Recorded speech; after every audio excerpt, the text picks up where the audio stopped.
tunateseka sisi wa Kongomani. Sisi tunatoka Kongo, ila kizazi chetu kilitoka mji wa Rwanda. Lakini ile ambayo iliyokimbiza wazazi wetu ndio ambayo na sisi inatufuata huko Kongo. Hao ambao wanaodukimbiza wanapofika wanaua watu. Waliua watu wengi sana. Kati walipowaua na sisi tukapata gisi ya kukimbia, tukaingia mji wa Burundi. Hapa mahali Burundi tulipo tunateseka, tunahangaika, tunalala vibaya, tunakula vibaya.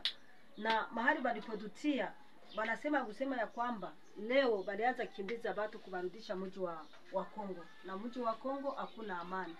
Tulikuwa tunaomba mtusaidie, mtutafutie nafasi tuikale ili tuangalie kama nchi yetu itakuwa na amani, ndio turudie kwetu. Mtusaidie baba, mtusaidie kwa maana tunateseka. Wanasema kama siku ya kwanza hata na jana, kesho dimanche watakuja kuingia mu makartie kwa kutafuta wa refugee wa Kongomani mahali walipo, waweze kupakiza na kubarudisha mahali walipotoka mji wa Kongo. Mtusaidie kwa maana tunateseka, vita haijaisha Kongo.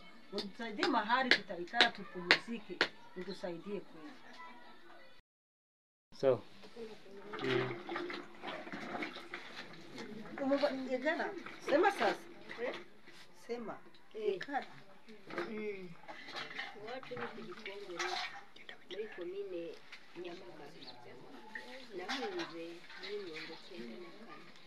Tuhungira Nyamirambo, anadukita Nyamirambo, aradusambaraza. Twapfiriye amaguru, twabyiye amaguru, turagufa turajya Mumbai. Kana yangu aligufia mu magori, turamwana bakavuka. Wengine biko mwanemi, tunakuya, Mungu anatuokoa, tunakuya tunaingia mu Bakongomani. Kufika mu Bakongomani. Sema. Uko nasikia? Nikifika mu Bakongomani, tunikara kidogo. Anatukuta kidogo. Tunakuya kuingia Kibitoki. Tukifika Kibitoki banatupokea mjuma moja. Yingine banatuingiamo banatusambaraza.